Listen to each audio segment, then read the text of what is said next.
तो सभी को नमस्कार है, दोबारा से स्वागत है। ये कोई पहला वीडियो नहीं है, इससे पहले रिसिप्ट्स एंड पेमेंट्स अकाउंट का वीडियो आया था। अगर नहीं देखा तो देख लीजिए जाके। अब जो फंड बेस्ड अकाउंटिंग है उस पर ये वीडियो रहेगा। फंड बेस्ड अकाउंटिंग में मुझे ऐसा लगा कि कई लोगों को प्रॉब्लम होती है और हो रही है, तो इसीलिए फंड बेस्ड अकाउंटिंग पे ये पूरा वीडियो है। यानी कि 100% बात जिसको बोलते हैं, 100% बात वो यहाँ पे क्लियर आज हो जाने वाला है। ये क्लास 12 CA फाउंडेशन और बीकॉम पार्ट 1 के लिए रहेगा। वीडियो को अंत तक देखिए, फंड बेस्ड अकाउंटिंग का मजा लीजिए। देखिए सर, हम लोग बात कर रहे हैं फंड बेस्ड अकाउंटिंग के बारे में। सबसे पहला बात तो क्या जानना है कि फंड बेस्ड अकाउंटिंग किसको करना है। देखो, ऐसा ऑर्गेनाइजेशन जिसके पास, कैसा ऑर्गेनाइजेशन भैया, ऐसा ऑर्गेनाइजेशन जो कि दोनों तरीके का फंड को रिसीव करता है।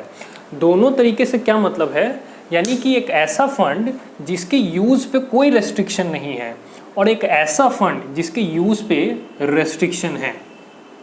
जिस फंड के यूज़ पे कोई रेस्ट्रिक्शन नहीं होता है उसको जनरल फंड बोलते हैं, ये बात आप जानते थे। जिस फंड के यूज़ पे रेस्ट्रिक्शन है उसको स्पेसिफिक फंड कहा जाता है, ये भी बात आप जानते हैं।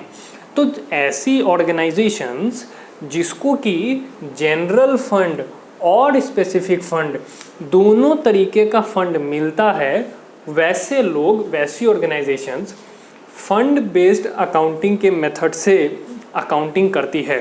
बताइए बात समझ में आई कि नहीं आई। यानी कि अगर केवल जनरल फंड जैसा पैसा आता है तो क्या फंड बेस्ड अकाउंटिंग करनी है? नहीं करनी है।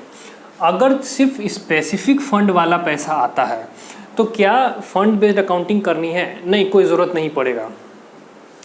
तो अगर जनरल फंड, स्पेसिफिक फंड, अगर दोनों का पैसा आता है तो फंड बेस्ड अकाउंटिंग करना है।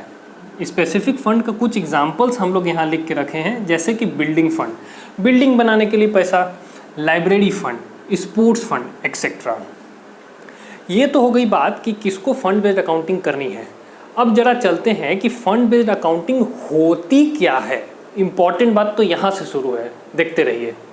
देखिए सर, जो फंड मिला है जिसके यूज़ पे कोई रेस्ट्रिक्शन नहीं है और जो फंड मिला है जिसके यूज़ पे रेस्ट्रिक्शन है, आई रिपीट, दोबारा सुनो, जो फंड मिला है जिसके यूज़ पे रेस्ट्रिक्शन नहीं है और जो फंड मिला है जिसके यूज़ पे रेस्ट्रिक्शन है, इस दोनों फंड को अलग अलग दिखाना ही क्या कहलाता है?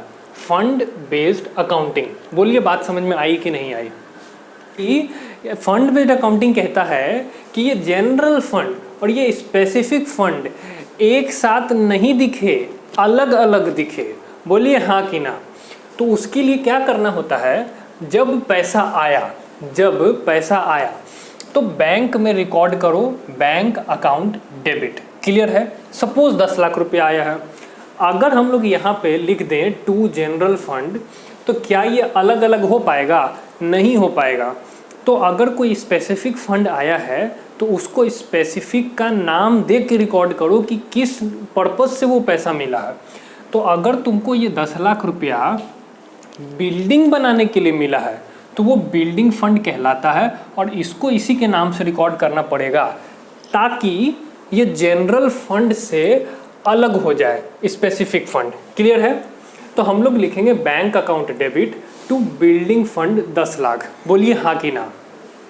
एक बात और, सिर्फ अलग नाम से रिकॉर्ड करना है ऐसा नहीं है, एक और बात है। वो क्या बात है कि ये जो पैसा तुमको बिल्डिंग फंड के लिए मिला है, इसको एक सेपरेट बैंक में अकाउंट ओपन करना होगा और उसमें रखना पड़ेगा ये 10 लाख। समझ गए बात को।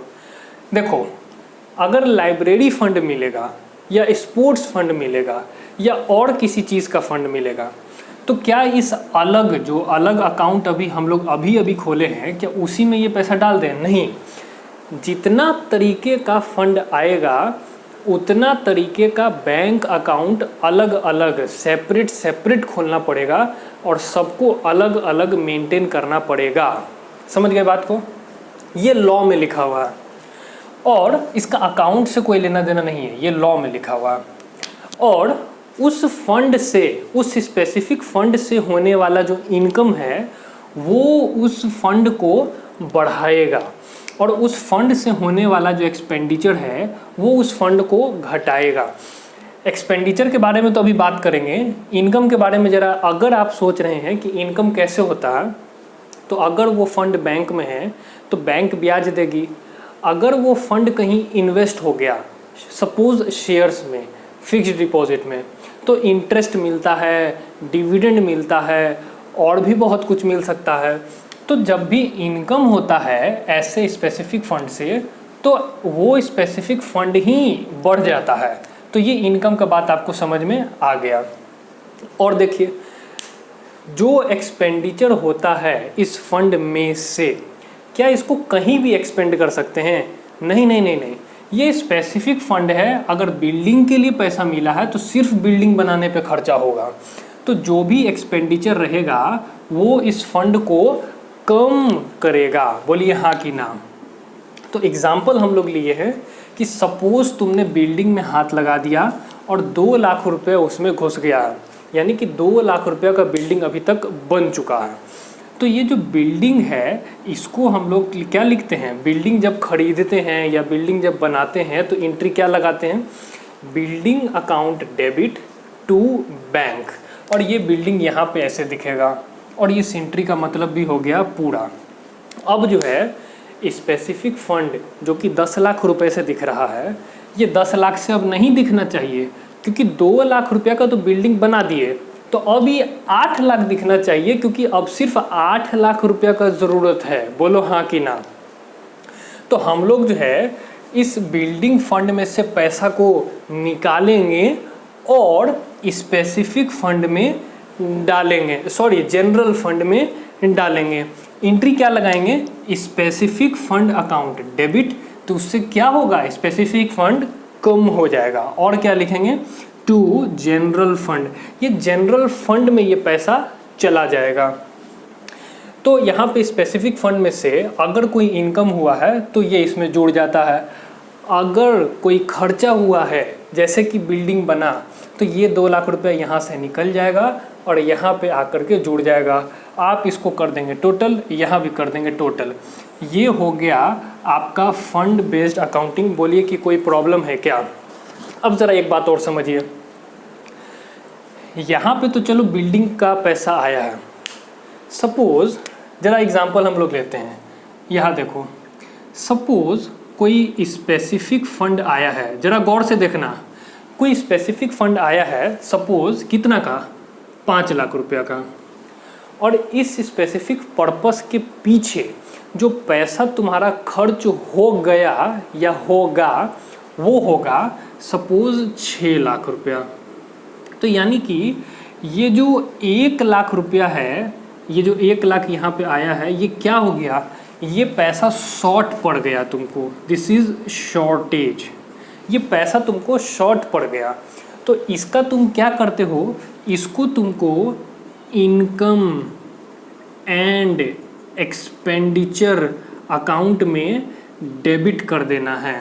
डेबिट कर देना है का क्या मतलब है कि 5 लाख रुपया तो तुमको मिल ही गया, 5 लाख रुपया तो तुम खर्चा कर ही दिए, 1 लाख रुपया खर्चा और हो गया, 1 लाख रुपया जो खर्चा है वो और हो गया। तो ये 1 लाख रुपया क्या हुआ? ये 1 लाख रुपया तुम्हारा एक्चुअल खर्चा हुआ। वैसे तो टोटल 6 लाख है, लेकिन 5 लाख तो मिल गया था ना, तो 5 लाख रुपया तुम्हारा तो लगा नहीं, तो खर्चा तो हुआ नहीं। 1 लाख रुपया तुमको एक्स्ट्रा नहीं मिला था, लेकिन वो तुम्हारा खर्चा हो गया। तो ऐसा पैसा इनकम एंड एक्सपेंडिचर अकाउंट में डेबिट कर दिया जाता है। लेकिन ये स्पेसिफिक फंड का जो पैसा मिला है और जो ये खर्च हुआ है, ये किसी एसेट के लिए नहीं होना चाहिए, जैसे कि बिल्डिंग के लिए नहीं होना चाहिए। क्योंकि अगर बिल्डिंग के लिए तुमको 10 लाख रुपया मिला है और सपोज़ बिल्डिंग में जो तुमको पैसा खर्चा करना है, सपोज़ वो 14 लाख करना है, 14 लाख, तो ये जो 4 लाख रुपया जो कि एक्स्ट्रा खर्चा होगा, इसको तुमको इनकम एंड एक्सपेंडिचर अकाउंट में नहीं डालना है। द रीज़न इज़ कि ये 4 लाख यहाँ पे दिखेगा, यानी कि ये जो 14 लाख है ये टोटल का टोटल यहाँ पे दिखेगा। और ये 4 लाख क्या है, देखो बिल्डिंग के पीछे 14 लाख रुपया खर्चा हुआ है, ये 14 लाख रुपया रिवेन्यू एक्सपेंडिचर है कि कैपिटल एक्सपेंडिचर है? कैपिटल एक्सपेंडिचर है। तो जो कैपिटल एक्सपेंडिचर होता है क्या वो इनकम एंड एक्सपेंडिचर अकाउंट में जाता है? नहीं जाता है। इसीलिए जब भी तुम्हारा पैसा जिस जो फंड तुमको प्राप्त हुआ है उसमें लगने वाला जो खर्चा है, अगर फंड से ज़्यादा है, फंड में जो अवेलेबल अमाउंट है अगर उससे ज़्यादा तुमको खर्चा करना है तो जो बैलेंस है वो इनकम एंड एक्सपेंडिचर अकाउंट में डाल देना। लेकिन ये बात ध्यान रखना कि वो किसी एसेट का पैसा नहीं होना चाहिए, वो किसी एसेट के लिए प्राप्त हुआ फंड नहीं होना चाहिए, उस केस में नहीं करना। बाकी सारे केसेस में ये चीज़ चलेगा। अब ये बताओ कि फंड बेस्ड अकाउंटिंग क्लियर है कि नहीं है? दोनों को अलग अलग दिखाना है। इनकम होगा तो बढ़ाना है, एक्सपेंडिचर होगा तो घटाना है। अकाउंटिंग ये होता है, सेपरेट बैंक अकाउंट में सेपरेट स्पेसिफिक फंड का पैसा रखाता है। इनकम होगा तो बढ़ेगा, एक्सपेंडिचर होगा तो घटेगा। बिल्डिंग बनाए तो बिल्डिंग के लिए एंट्री लगा लो। अब जो है ये पैसा 2 लाख रुपया तो खर्चा हो गया बिल्डिंग के लिए, तब ये 2 लाख रुपया इसमें से निकालो क्योंकि इसमें रहने का कोई काम नहीं है। तो इसमें से पैसा निकालो, जनरल फंड में डालो। आज की सेवा बस यही तक है। ये बताइए कि फंड बेस्ड अकाउंटिंग समझ में आया कि नहीं आया? अगर समझ में आया तो फीडबैक दीजिए, नहीं समझ में आया तो डाउट बताइए। और अगर आपको कोई क्वेश्चन ऐसा लगता है एनपीओ के चैप्टर में जो कि आपसे नहीं बन रहा है या टफ है या कोई एक्सप्लेनेशन की ज़रूरत है तो आप फीडबैक में या कमेंट में जो है बता सकते हैं। और अगर आज के वीडियो से कुछ भी आपको लगा हो कि भाई वीडियो खोलने से पहले लगा कि उतना आशा नहीं था, लेकिन वीडियो देखने के बाद आपको कुछ समझ में आ गया, 2-3 चीज़ आप सीख गए, तो ये वीडियो सब्सक्राइब भी किया जा सकता है, लाइक भी किया जा सकता है और उन ज़रूरतमंद लोगों के साथ शेयर किया जा सकता है जिनको फंड बेस्ड अकाउंटिंग क्लियर नहीं है। बने रहिएगा यूनिक लर्निंग के साथ। मेरा नाम है Ayush Modi. Bye bye, take care, God bless you.